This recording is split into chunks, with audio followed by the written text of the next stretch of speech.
అండి ఒకప్పుడు డీమార్ట్‌కి వెళ్ళామంటే ఫస్ట్ వెళ్ళేది పప్పులు, ఉప్పులు వీటి దగ్గరికి వెళ్ళిపోయేవాళ్ళం. ఇప్పుడు ఎలాగుంటుందంటే డీమార్ట్ వెళ్ళామంటే చాలు ఫస్ట్ కిడ్స్ సెక్షన్‌కి వెళ్ళిపోవాలి. అక్కడ ఏమేమి టాయ్స్ ఉన్నాయా, ఏమేమి బొమ్మలు ఉన్నాయా, ఏమేమి బాల్స్ ఉన్నాయా అన్నీ చూసుకుంటూ వెళ్ళిపోవాలండి. లేదంటే అక్కడే పడి దొర్లేస్తారు ఇప్పుడు పిల్లలు.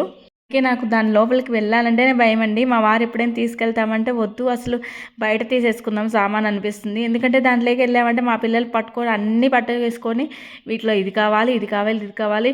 మనం సెలక్షన్ అనేది ఏముండదండి. వాళ్ళ సెలక్షన్‌తోనే ముడిపడి ఉంటుంది ఇప్పుడు. బాల్స్ మాత్రం ఇవి డాగ్స్ కానీ, బొమ్మలు కానీ చాలా బాగున్నాయండి చూడ్డానికి. నాకు అన్ని షాప్స్ ఇట్లా మాల్స్‌లలో చూస్తే నాకు డీమార్ట్‌లో కొంచెం తక్కువగా అనిపిస్తుంది. ఎవరికైనా అలాగే అనిపిస్తుంది అనుకుంటా. అట్లా కొంచెమైనా రీజనబుల్‌గా ప్రైజెస్ అనేది మంచిగా ఉంటాయండి. అందుకే వెళ్ళిన ప్రతిసారి డీమార్ట్‌కే వెళ్ళిపోతాం. తర్వాత ఇంకా పిల్లల బొమ్మలు అయిపోయిన తర్వాత పిల్లల చాక్లెట్స్ సంబంధించినయండి.